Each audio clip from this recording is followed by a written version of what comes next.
The ocean has been something that has always called me, has really inspired me to just become who I am today. When I was 14, I received a phone call and she goes, "Courtney, would you like to get the wild card? It's a world tour event." And I was like, well, yeah. I had a massive moment there where I ended up surfing still one of the biggest waves of my life. I would never pose nude for anyone unless it was ESPN Body. And months Here later, they come. They show up. I'm like, wow, did I just manifest that? With surfing, I never felt like that was my whole identity. I think also that's where I feel like I had the confidence and the will and strength to leave, no matter if I was in cyclone weather training and the waves were bad. But I always had this mentality, every day is a good day. Yeah, I love that. Today, I'm excited to have Courtney Conlogue on the show. Born in Santa Ana, Courtney is a professional surfer who's made waves in the sport. Known as the Sea Tiger, a nickname that she earned through martial arts and later embraced in surfing. Courtney's resilience, passion, and drive to evolve truly set her apart. At just 11 years old, she made history as the youngest person ever to join the U.S. surf team. After overcoming injuries and challenges in the water, she's now diving into a new chapter, focused on her love for art and creating something new. We'll talk about her journey as a surfer, how her creative side has come to the forefront, and what's next for her as she explores this exciting new phase of her life. Courtney, welcome to the show. So let's start there, but I want to focus more on what is next for you, because I know that's where you're at in your journey, but I'd love for people to hear where you've been, because it kind of gives you cool. An understanding of why I want to go the way I do too. Exactly. Yeah, I love it. Yeah, dive in. Good. Tell us who Oh. who the hell's Courtney? Yeah, we're rolling. That's so funny. I thought you were giving me a prep. No, dude. No, I'm not. We're fucking rolling. How good is that? I don't know if we're just chatting or recording. That's a good thing. Yeah, I was born and raised in a surfing family, and my dad shared surfing with me from a really young age. I mean, I'd be going down to the beach, putting handfuls of sand just in my mouth, running everywhere, just a full grom, And when I turned 4, my family, we did a trip to Punta Arenas, Mexico, and I fell in love with the sport of surfing. And for me, the ocean has been something that has always called me, has really inspired me to just become who I am today. And, I had this amazing opportunity of traveling on the world for 13 years full time. On the world tour, and before that I was traveling as well, and it gave me so many experiences, memories, moments, and put me in a place where now it's okay, how do I get to level up and where do I want to go? So that I feel like that's the phase I'm in right now, and it's a really exciting phase. Yeah. And sitting with you, I loved hearing about your childhood, and you talking about your parents, on the weekend, your dad's the weekends are my weekends, but to him the definition of his weekend was everyone together. Yeah, everyone together, the whole family together, and you guys did something for free, which I feel is important, because sometimes when you have kids, it's how the hell do I entertain them and where do I take them? But to take them to the beach and your kids to grow up on the weekends at the beach is fucking cool. It's amazing. Yeah. And it's really budgeting if you think about it. Super smart for free fun. It's free fun, and I feel like it really molded me and my other siblings to what we are today. My sister, she's surrounded by the environment and helps preserve it. Me, been a professional athlete since I was practically 11. And then my brother, he's doing the Ironman endurance stuff and has done the Catalina crossing with me. And so I feel like they inspired us to become and to see what our best and highest version of ourselves is, Yeah. And I feel like that is such a nurturing way to mold your kids. I'm so grateful to have such great parents, and obviously you have highs and lows, and they wish they could have done better. They're I would have changed this. I'm are you kidding? There's no handbook on how to there's not, and it's just be the best parent, and it might not work for the one kid. It's crazy to things that you do that you don't realize that they can mold your kids, but for you guys to be going to the ocean and your sister to become a marine biologist and you become a professional surfer, like Yeah. obviously like the upbringing and like what your parents did for you like did mold you guys. It did, hands down. And, I love how my family, we are such a unit, we really work together as a team. And my brother and I, when we were competing, we would be our sparring partners, when we practice with mom and dad on the weekends. And there's this funny moment. Mom and dad never realized that my brother and sister were doing this. So if we didn't do a training practice properly, we'd have to run a certain amount of lifeguard towers. Mm-hmm. And my brother and sister, they'd be like, oh, run 10 towers. And I would be running and I'd go the full 10. And my brother and sister are like, hey, when we get far enough, just stationary run. And they Mm-hmm. would act like they were running, but not run all the way because they were far enough away. It looked like they were going the distance. But I That's still hilarious. like the whole thing. But they would do like the stationary run, and they're so smart. I mean, Didn't you give them away by continuing to keep running? well, no, I think I probably just disappeared in the distance, and they were They're like just typical Courtney. "Do-do-do." And I'd be like in my head going, my mom always told me, Court, when you start feeling it, just say you're a machine. Yeah. And so I would just repeat that in my head.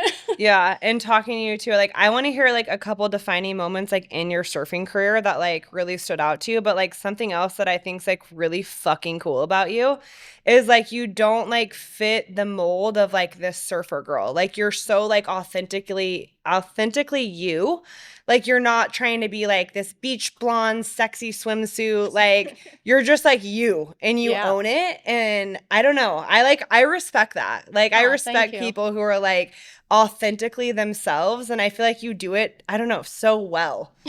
But so that really Aw, stood out to that's me. so flattering. Thank you. Yeah. Like that's sexy to me, Yeah. like to be that way versus like trying to fit this other mold of like somebody Yeah. that you're not, you Yeah. know? Well, it's like, it's really hard to be someone you're not, And It is.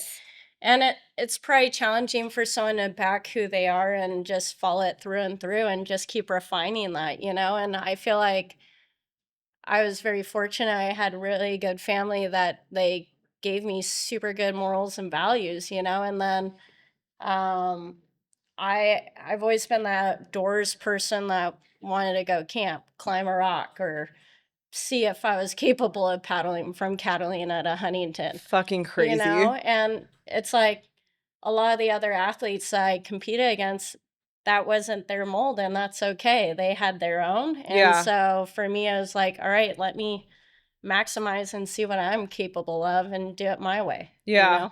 I love that. What are some moments in your career that like you're really proud of and that stand out to you like in your surfing career? Like defining moments where you're like, wow, I made it. Oh, gosh, that's challenging. Well, when I was 14, I received a phone call from my team manager at Billabong at the time. And I think I was a freshman, maybe sophomore in high school. And she goes, Courtney, would you like to get the wild card for the Billabong Pro Maui? It's a world tour event. And I was like, well, yeah. And I had a massive moment there where I ended up surfing still one of the biggest waves of my life. How big was it? Face, it probably looks like a 30-foot face, 25-foot face. And that was at 14, And so that was always something I wanted to do, is push myself over that edge and face that fear. And so from that age, I ended up doing pretty well in that event, having a head-to-head with someone who ended up becoming a 7-time world champ in that contest, and Damn. learned a lot by observing what the other athletes did. And so I was like, all right, take some notes, journal, go back to the drawing board. Okay, how do I do this? How do I become that in my way? So then I kept going to high school. Then I got on the world tour right at 18 and started competing, had some highs and lows, and learned. And once I got momentum, had multiple runner-ups and medals and high accolades. But I think some of the things that really resonate with me were those testing moments, the ones that you're actually broken and then had to come back better. Yeah. I feel like I those ones agree. are the ones that you don't forget. Like you remember the wins, but you actually remember those ones where you're like in the moon boot being pushed through the airport in the wheelchair. And in the moment, you're not grateful for Wow, them. no. But after, if you take a time to look outside of yourself and go, okay, well, why am I here? What am I meant to learn in this moment in time? Like, why is this a part of my journey right now? Yeah. How can I become better? How can I find the opportunity to rise better than I left, you know? So that was always probably one of the coolest moments, was learning how to do that. And I don't know, anytime I got injured, I'd pull myself out of the moment and go, okay, what am I looking at here? Yeah. Is this going to be a burden or an opportunity? And how am I going to find a way to rise through it? Yeah. No, I love that. Have, like, being injured, I know you've been injured several times and you've had concussions. Like how do you deal with those setbacks? The concussion was concussion. So that was probably the most challenging, because usually your mind's what pulls you through when your body's beat down or like worn out, you know? I think of like that vertigo instance, like when you had that one concussion and you couldn't even go in the water. Yeah, so I had 3 consecutive concussions in 7 months, and the last one, I pretty much ended up, my whole body was like pretty much convulsing on the table. It just felt like a body earthquake. It was crazy. And I get home from Portugal after the incident, and I try to go to my place where I heal, the ocean. And I go into the water just afloat, no board or anything, because I know I couldn't do that at that time. And I just start getting seasick and feeling like I wanted to throw up. I'm like, oh, that's not good. And I just remember I couldn't even, read a page and like comprehend it. And it was a really scary place to be in, being someone that loves to learn, loves to figure things out on her own and discover new ways. And I can't even read. What? Yeah. Couldn't go to the water. What?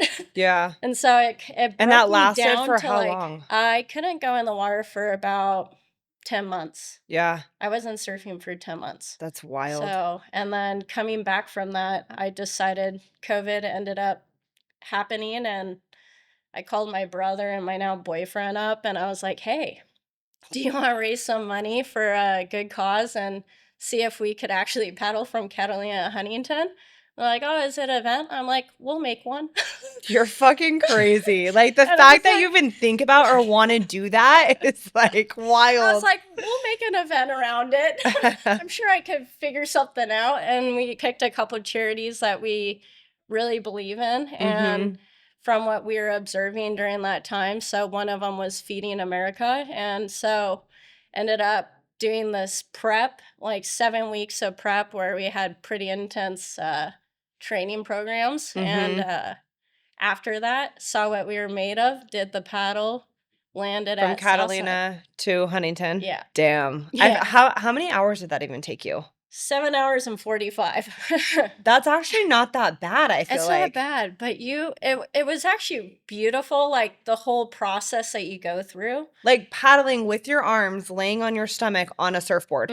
Not like outrigger or single man canoe. It's just how was your upper arm body path. after that? It actually, what's interesting is all the buildup. My arms were a little bit fatigued, but they weren't sore at all. And I actually didn't end up sustaining any rashes, really.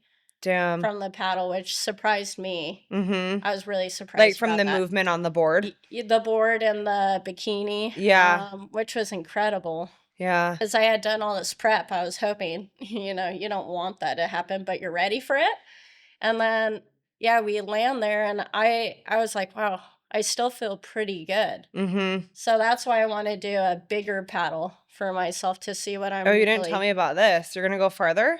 I want to, yeah. Damn. Yeah, I want to do 100 straight. So wait, 100, what is this? 100 miles. It ended up being 35 because we had to go around a reserve area. So that's basically like for 24 hours straight? You would be paddling? Yeah, I'd be in the dark for a part of it. Wow. So Which, that's more like of a honestly, mental thing. yeah. And that's where I think that's where usually I will meet my breaking point and then have to push through is for me gonna be the lack of sleep. I think it's Yeah. going to really test me. Yeah. I love my sleep.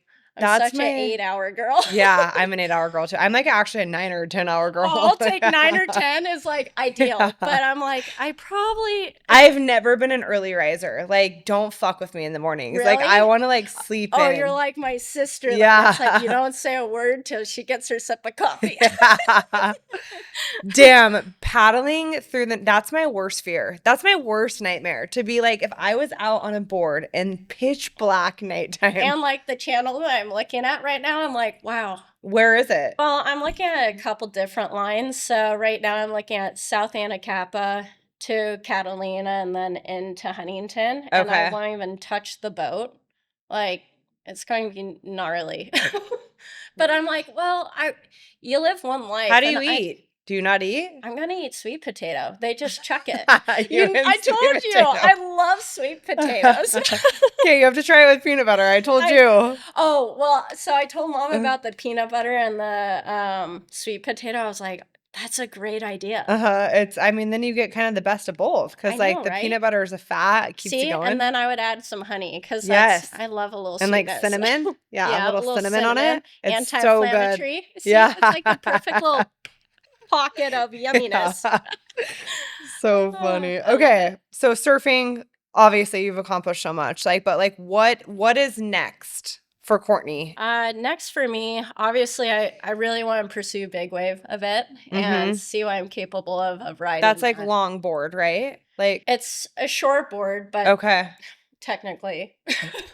But it's really skinny and long. It could be up to 9 feet, 9'6". Yeah. So they're called guns. They're shaped really narrow and long. And you could ride up to, individuals have done 60, 70, and then tow surfing, that's a whole different realm that I want to do where it's up to 50 to 100 feet. Damn. So for me as an athlete, that's one of my challenges for myself. And then with just like competitively, you want to do it? Or just for fun? Just for me, just fun. For you. Yeah, just as like to see what I'm made of, you know. Because are you done competing? I pivoted from competing full time in a jersey just because, at the time when the cut happened and everything with the league that I compete in, I decided to take like a week to process where I wanted to go with my life. And I was like, do I want to keep running this same race, this process of being on the tour, or do I want to recreate who I am now? Yeah, and do something different. And because you have one life, and so it's like, what lives do you want to live in that one? Yeah, well, and like you said, it's like you've lived a whole life of like surfing. You started when you were like 4 years old. Yeah. So you've lived a whole life there. So and it's I've like been competing since I was 9, so yeah. And now it's like, so I started Sea Tiger while I was still competing on tour, and I have this love. It's like a family love, but I have this massive love for coffee. And when I was in high school, I used to make coffee in my locker. I'd make a French press, and I'd have a midday cup because I was already burning on both ends then, like surviving high school and competing and training. And I'm like, I need a midday cup of coffee. So I pull out the grounds, make my little cup, offer it to my friends. So that's where like my passion for brewing coffee for others started. And then, when I was on tour during COVID, I decided, you know what, I'm going to start this coffee brand. I don't know where it's going to go, but you never do. I feel like when you start anything, you're like, the fact that you started is amazing. It's going to lead you where you need to go. Gotta do this, gotta package it. I did all the drawings for all the labels, and I've always, just the way my mind works, I love getting creative and having silent messages in the products that I create. And so it's been fun, but I really want to start establishing Sea Tiger more into like a coffee and wellness brand and having fun with that. And then I've been working on my artwork as well. I have a little art studio in my house, and I'll go paint up there, and just, it's a way to really express myself outside of the water. Yeah. Does your art and you being in the water like have things to do with one another? Like, do you create art based off like the ocean, or like what's your vibe for creating art? I'd say it's interesting. So the way I see the ocean, like I've done a lot of wave paintings, and the way I show a wave is probably very different from how others paint the ocean, because I see it as an energy. So you'll see a lot more like variety in colors and the palettes I use. And I don't know, with art, you don't have to be afraid of the color. It's like embrace it. And so whatever my mood is in that element and that point in time is what I paint. And I'd say like some of it's more abstract and contemporary, and then some's more like a blend of that and realism, and I love it. It's so good. Yeah, I know your other story that like really stuck with me is that the photo shoot in Tahiti. Oh yeah, the ESPN Yeah. Body. Yeah, ESPN Body. That like was fun. Yeah, I mean, people have to Google these photos because like they're so amazing. Thank But you. like back to what I was saying before, like you have like such like a tasteful, creative way. Like she's butt naked in the water on surfboards. Over like shallow I want reef, to, too. yeah. Like it's Oh. funny. Well, I want you to tell the story, like of not being able to shut down that like area Oh, and it's so crazy. being butt naked on a surfboard with surfers all around you, like was trying to get wild. these shots. Like Yeah. And it's so funny because I think before we were recording, we were talking about just, dressing more like a tomboy, yeah. And and so my whole career with stuff, I've always been, I've focused more on being an athlete and like performance, and there's that beauty in being the athlete. And I was joking with one of my friends, I didn't tell you about that, like half a year prior, like, I would never pose nude for anyone unless it was ESPN Body. And then like months Here later, they come. they show up. I'm like, wow, did I just like manifest that? And it was so funny because I ended up having a dialogue with ESPN, and initially they wanted to do the shoot in a studio, and I said no. I'm like, no, I won't do it. It needs to be in the ocean to portray like what I see as surfing and women surfing and the grace, power, beauty, And if I'm going to do the shoot, you do it once and you do it right, you know? And so, long story short, we end up in Tahiti, and it was their first time actually going international or going abroad. Like, we are outside. going to Tahiti. Yeah. And I show up the morning, the first day of the shoot, and I remember there's a moment where I had the ESPN bathrobe on, and it's like, all right, time to shoot. And it's like, whoa, okay, let's see if I got this. And then I have this like YOLO, like just fuck it, do it. Yeah. Mentality. It's like, just do it. How many people are around you? The ESPN people? You had the creative director, like 5? and like I'd say 5 to 7. Okay. But it's just like we all have a body, you know, and it's like all still right, it takes balls. Oh, fully. Like I mean, I usually wear a bikini with everyone around. I guess it's just a little less material. None. Yeah. Yeah, I was joking. I was shooting in my birthday suit, Yeah. Yeah. But so ended up having like these goals on how I wanted to see the shoot turn out creatively. Because the way I look at the body issue is like, you look at the Louvre, you see all these sculptures of Olympic athletes, and that's how we used to show the figure. And now it's through photographs is a way we capture that moment in time. So I wanted to really show that on a creative level. So did that. I remember doing this underwater rock run shot which is amazing. I see a lot of people try to recreate the photo, which is really flattering and cool. But it took Steven and I probably 45 minutes of just running this rock. It was this big black lava rock, and I'd have to dive down, I'd say about 30 feet every time. Grab this rock, no goggles, fins, nothing, and just... it's just you in the ocean, and just embrace the moment. And they didn't have like a breather. What's the breather thing? The scuba diver thing? No. No? Not for me. Yeah. So like every single time you had to go up and I down, go up back and down. up. So it was like this little incline. So I was Yeah. running uphill for that photo, like a underwater sand hill.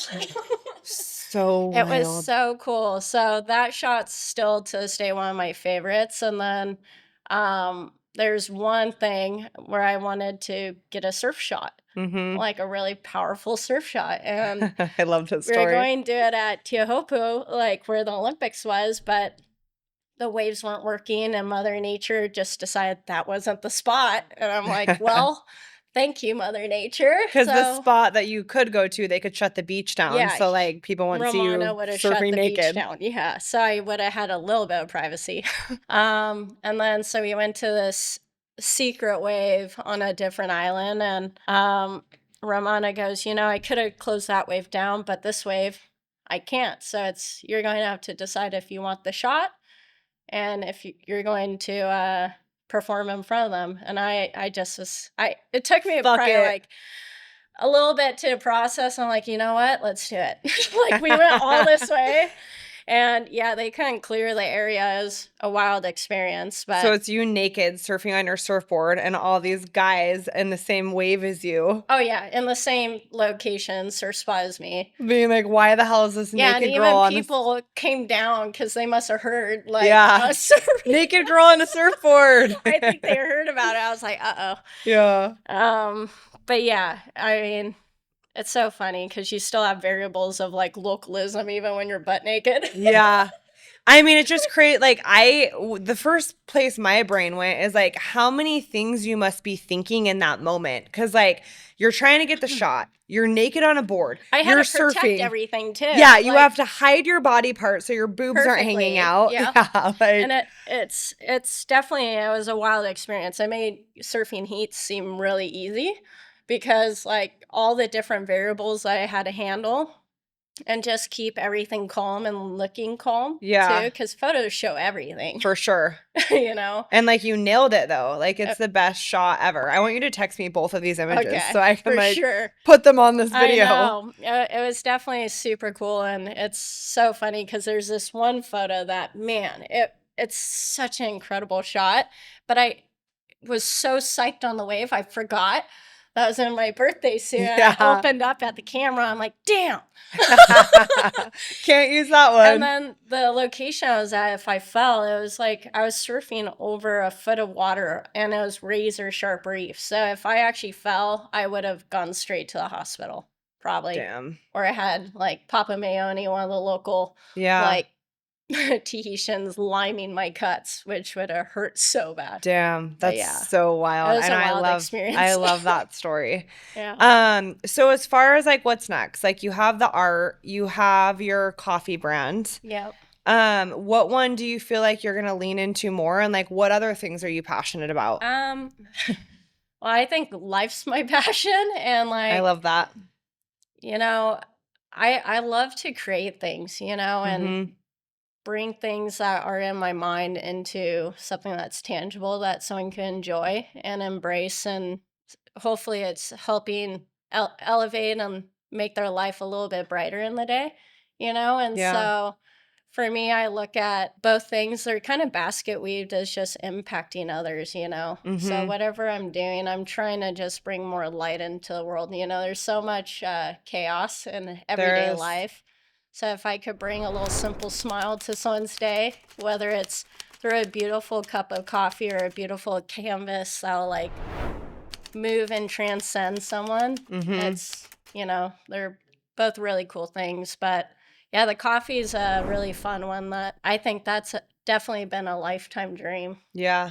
I know we're gonna get it. We're gonna get it in a can. I'm gonna help you. I'm gonna help you. So sick. Get it in a can. Nationwide brand. Let's fucking go. Sea Tiger. I know. I love it. You're gonna have to go camp with me, and we have our cold brew coffees, and we're just like over the bonfire making Kodiak cakes or something. Yeah. No, I'm missing that friend to like I get know. me and pull me out in nature. So Like see? I don't have that. I need that. See, I like want that. my lifestyle, we would have had prone paddles downstairs, and you and I could have gone for a cute little like prone paddle loop. I would have loved That would have that. been so sweet. Yeah, no, I Yeah. watch this is like random, but I watch Naked and Afraid all the time. Do you ever watch that show? I mean, I feel like I lived it. Well, I know. I'm just kidding. You did. I wouldn't say I was afraid. Maybe of the reef. I but love you. No, but like it makes me like want to fucking get out, like because I it's watch like Alone. So the okay, series Alone. it's the same thing. I love Alone. Yeah, Like I'm Alone's like amazing. hooked on that. Yeah, Like who's gonna make it to the end? Like I want to be out there. Like a piece of me like calls for that. I know. But I I'm feel like- you'd actually do if you did like a wilderness camp. I think you'd do well because I feel like you have like a mind that would stay pretty active Yeah, and like present though when you need to be. I'm definitely. I would call myself a survivor. Yeah, Like I'd fucking like, survive You out could there. MacGyver some stuff. Maybe I may need like a mentor. Yeah, You know, you could be my mentor out there. But yeah, no, it's intriguing to me. Like, I think it's so cool that like you grew up outside because like I guess I had the exact opposite, you know, like I didn't Yeah. have anyone pulling me outdoors and like Yeah. pulling me into Mother Nature. But it's like when you're around you like you feel it and like you can see I mean I know the impact that going on a walk does on me. Oh, yeah. So I couldn't imagine like spending half of my day or 80% of my day outside, you know? Yeah.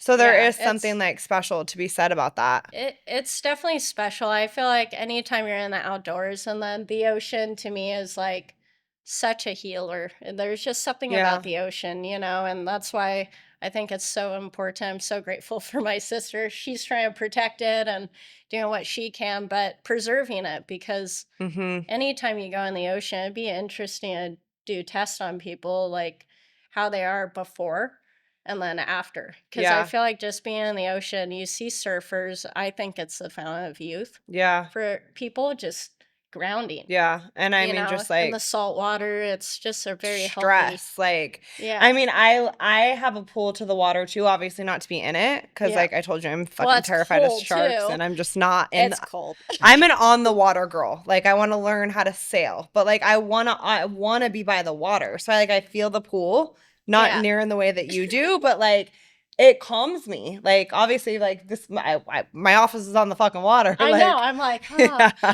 it's so hard. I'm probably like looking this way off camera because it just, Yeah, it's it's just- magnetized. Yeah, Just no, pulls me slowly. it is I might for just sure. cartwheel out of the window Yeah. into the water Dive. after this. Do a dive. Yeah. Yeah. Do Yeah. you mentor young surfers? Do you ever do that? Yeah, so I work with the U.S. surf team. I'm coaching the juniors right now, and then I actually had an opportunity to coach the para surf team, which was incredible. So, Oh, I didn't know that was a thing. Like surfing was in the Paris Olympics. para surfing. Oh, so, parasurfing. yeah, So- well, it was in Paris, Oh, it but it was? was in Tahiti Got it. So for surfing. the girl before that I interviewed before you, her name's Annie. She's Yeah. she's an Olympic athlete too in running, Nice. and she did the whole Paris thing. So I'm still like Oh, just living the- Paris, yeah. living between two worlds. Yeah, so it's adaptive athletes. Like parasurfing is individuals that have amputees or quadra or Mhm. paraplegic and So cool.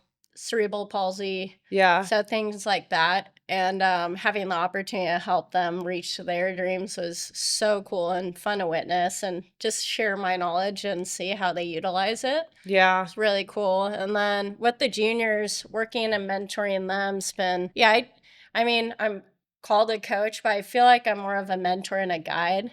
I think from all the years that I've been coached and all the different experiences I've had with coaches, like I feel like for me, mentoring and guiding someone and helping lead them to their decision Yeah. is the best versus like dictating. Yeah. Like, hey, go out there, do this, this, this. Mm-hmm. You know, I'm more like, all right, so what's our plan? How are you feeling? And try to lead them to a place of calm and confidence. Mm-hmm.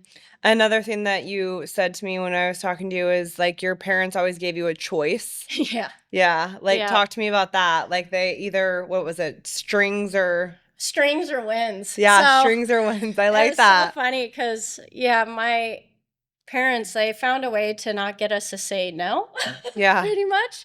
It was like, do you want to play strings or do you want to play a wind instrument? And I was like, well, I want to play drums, really. I actually did that. I was like, well, they don't offer guitar here, so can I do drums? And mom's like, they gave me this little drum thing. And then I ended up playing clarinet and trombone, Mm-hmm. and which is so funny. I played clarinet the longest, but I wanted to try trombone because I thought it'd be fun. Yeah. But like they never forced you to do anything. Like you were never No. forced to like do No. a sport or play an instrument, but they gave you a choice. They provided us options, and I think also they were willing to take us where we needed to go as Yeah. well. And my mom was so involved in our lives, Mhm. and dad, you know, just engaging and being a part of our journey, you know. Yeah. And so my dad, we'd be surfing all together as a family, and during the week I did martial arts from the age of 4 to like 12 with mom, my brother and sister, you know. Mhm. And mom ended up being like a martial arts instructor through the whole process, like went all in.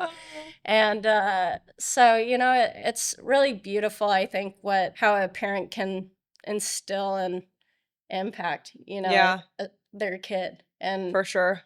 I think it's see what happens. yeah, I feel like it's important too not to force, like, because if you force somebody to do something, even as a kid, it's like they kind of rebel and they don't want to, but to give them a choice and like Yeah. make it a choice, like that's something that I want to do with my kids. Yeah. Like, do you want to play soccer? Or do you want to play the guitar? Like, what, like, Yeah. pick something, you Yeah. know? Yeah. But it's your choice. You get to make the choice, and Yeah. I'll help get you there, you Yes. know? And so I think that was a really beautiful thing, to where I didn't feel like with surfing, I never felt like that was my whole identity, Yeah.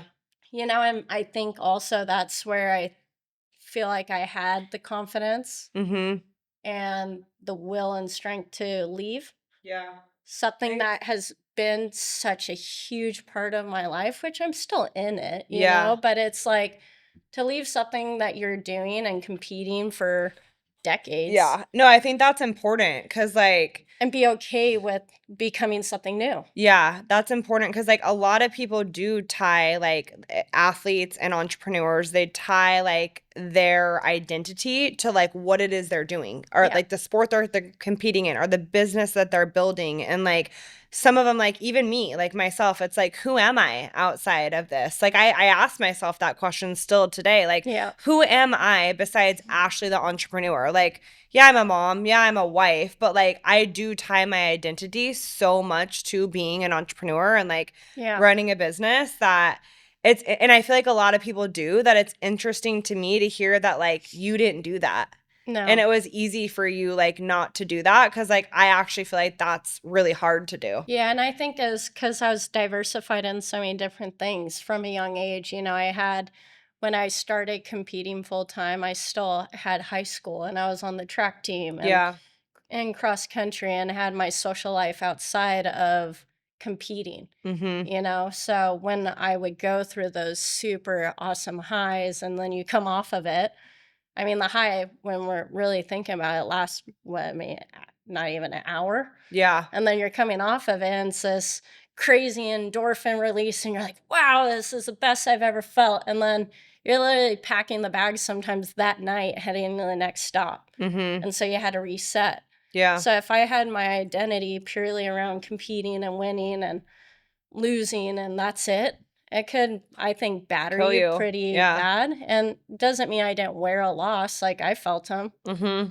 When you lose titles, you feel them. Yeah. You write it down how you feel and then move forward, you Mhm. know? But I think having my art, my mom that I shared my journey with to keep Yeah. me grounded, and my family to always call me out when I was like maybe in a plateau stage. Like a rut. Yeah. You know, to go, hey, Court, what's up? Yeah. Like, wake me up a bit. Yeah. No, So- it's like so important to have those people around you who like know you and know Yeah. when you get in those ruts, like, and help you out of Oh, them. they'll call you out, and sometimes it's not always, there's no perfect way to do it. And, you know, they really kept everything in perspective Yeah. for me. And, you know, and so when that moment came where I decided to pivot away. Mm-hmm. I mean, for me, the tour, it was so comfortable. It was kind of a comfort zone, Yeah.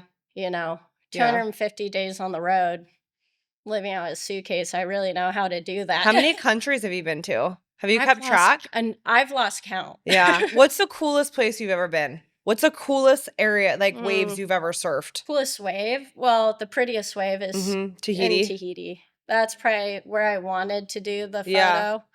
To me, that's the prettiest wave in the world. Yep.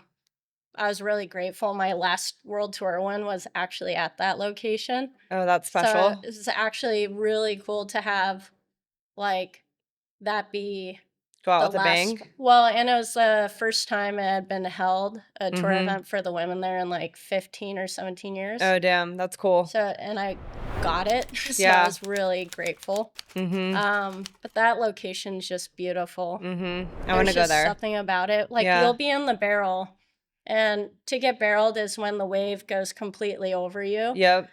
And it feels Like you can touch the water from both sides. yeah, I really become one with the water on my backhand, where it's like, I don't know, I form into the wave almost. Mm-hmm. It's really cool. And That feeling, it must be so magical because like you could probably feel what it feels like right now. Oh yeah, I can. Yeah, and It's like so that's cool. like so it's crazy that like I'll never experience that, but like Yeah. you like I don't know, like Everything slows down, and it's like the ultimate feeling of when someone gets in alive. the zone. Yeah, like And you're like, alive in there, yeah, right? you're alive, but everything's just so detailed. Uh-huh. And I actually kind of get hypnotized in that barrel where I'm like in this trance because I start noticing all these little details as an artist. Uh-huh. I'm like, ooh, that's so pretty. And then I'm like, wait, I got to make this barrel. I'm in a heat right now. Like, don't get lost in the moment too much. Oh my God. It's so fun. But I'd say that's my prettiest location where I just think, yeah, everything's just perfect there, Yeah. ocean-wise. That's so cool. It's like the beautiful blend of like power but beauty, Yeah. you know? Yeah, that's so cool. And then, yeah, I'd say Europe is my favorite like travel spot. Yeah, I know I love Europe. It's just like old and just cool and You the food feel like and you're just walking in a piece of history. a different world. Yeah, I love that. So fun. Yeah, I love that. A lot of surfers obviously look up to you. If you could give one piece of advice to like these young surfers chasing their dreams, what would it be? I'd say greet your breaking points with a smile and don't be afraid to fail. You know, I feel like I like so that. many people are so afraid of falling Mm-hmm. and struggling. And like surfing, the thing that you have to do with surfing is you have to accept whatever the ocean gives you. Mm-hmm. At some point, you have to let it present itself, the ocean. Like you're And not in control at all. You're out of control, Mhm. really. You think you can control it. That's the funny thing. Like us competitors, we're willing this wave towards us. And Yeah. sometimes it feels like you do. And you've had these crazy moments. I've had quite a few of them competing where I'm like, did I just will that perfect wave to me? Yeah. And it ended up being my moment. Uh-huh. And you find these beautiful moments like that. And it's what keeps you coming back to this beautiful sport of surfing. But like my dad told me one day when I was really young, he's like, Court, every day's a good day Mm-hmm. I love that. with surfing. And it would be like horrible waves. And he's like, it's a great day for you.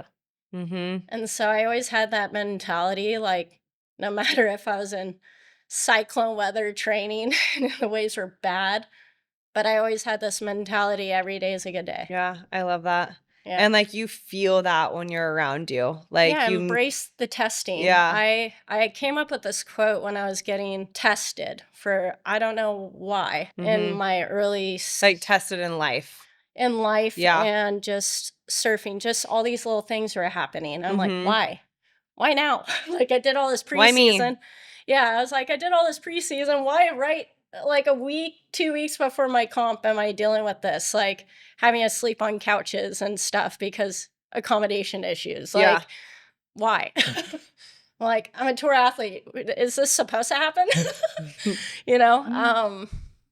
So I came up with this quote, I will wear the weather and dance in the rain. I will wear the weather and dance in the rain. I like it. Yeah. So it's like a quote of just be okay with the rain, you know? And learn to embrace it and find ways to dance in it. Yeah. You know, it's all in your perspective.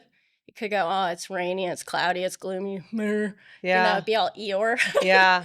Or you could find a way to get those rain Dance boots in the on rain. and dance, or I love it. run Yeah. around I really, barefoot. really love that a lot. Yeah. So I created that quote to just get me through. Mm-hmm. Damn, that's cool. Yeah. Well, you're fucking amazing. Like, Thank you. really are. You're like, I mean, I admire like who you are.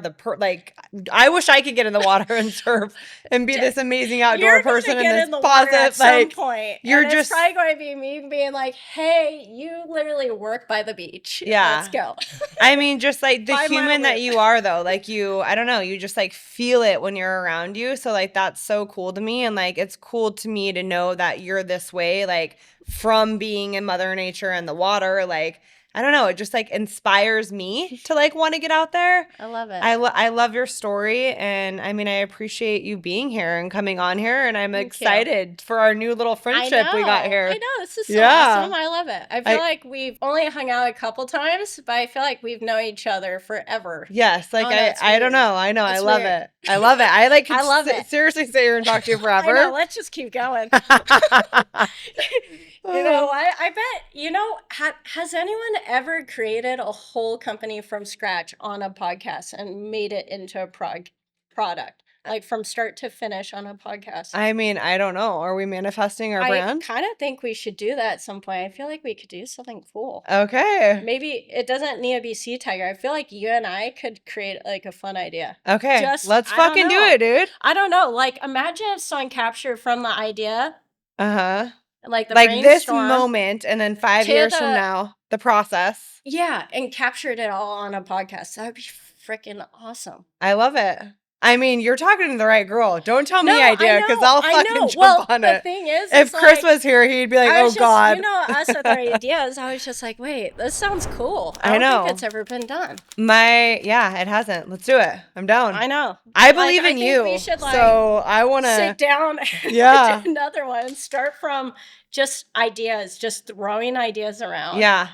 Yeah. And then create something. Okay. I love it. I love like, it.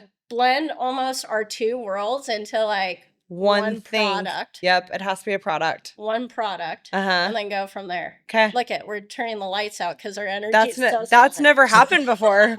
That's never fucking happened Boom. before. That's like that's our sign from above, girlfriend. They're like, yes. That is our How sign cool from would that above. be? That would be Yeah. so fun. No, let's fucking do And, it. like capture the like full on Yeah. whatever. Okay, I like Shit, it. I mean, it could be a glory road. you're but getting you me just going. Never know. Yeah, no, You I love never it. know. I love it. I don't know. I think it could be cool because Okay. I saw the name of your podcast. I'm like, that would be so cool to capture like the whole process of something. Yeah, our whole creation of this brand From X. Yeah, We're gonna from, call it like, Brand X right now. Brand X from Yeah. brainstorm to like product to creating, getting it out there. Yeah, I love it. I mean, this is like, I live for like bringing shit to life. Like, that's like what I do. That's what I'm passionate about. Mhm. And I love like the things that you're already doing. That's why I was like, Yeah. whether it's a coffee brand or whatever, like, Yeah, so fun. this is the start. It is. I think it's going to be pretty cool. My brain's already going. Uh-oh. You're hilarious. Okay, well, I seriously love you. Thank you for coming here. And course. I'm really excited to see how this Yeah. one turns out. Yeah, It's going to be me good. too. Me You're too. the best. Thanks for having me. Of course.